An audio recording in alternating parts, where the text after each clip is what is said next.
challenge kidogo. Kwa hiyo kuna maswali kadhaa ambayo tutaenda kuuliza mstari. Kwa hiyo kuna mstari mmoja wapo naenda kuuliza maswali. Kwa hiyo usiondoke, baki hapo usikilize majibu ambayo. Shari, For good. niko fresh. Uko sawa? Hapa kaa. Au sio?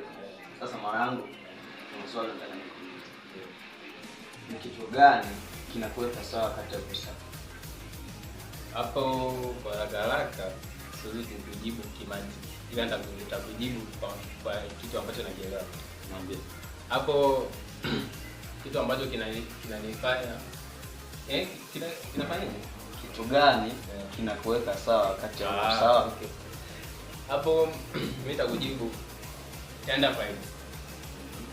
Nitajibu kueleza shida yangu. Sababu sisi ambao tumeshaachika, sisi tunashuhudia tena vijana wa mambo mengi. Sisi ambao tumeachika, ukisema ndio kwa nani, kwa mpenzi wako utaharibu. Kwa hiyo mimi nitaenda kwa ex, tujaribu kuongea, tutaweka sawa. Ex mwenyewe atanielewa sababu tulikuwa tunapendana. Ila nikijaribu kwenda kwa mpenzi wangu, tutaongeza tatizo juu ya tatizo. Mimi nafikiri ni hivyo hapa. Kwa hiyo unamaanisha kitu kinachokuweka sawa kati ya hapo sawa ni ex wako endapo utamrudia. Hamna kingine mbaya zaidi hicho.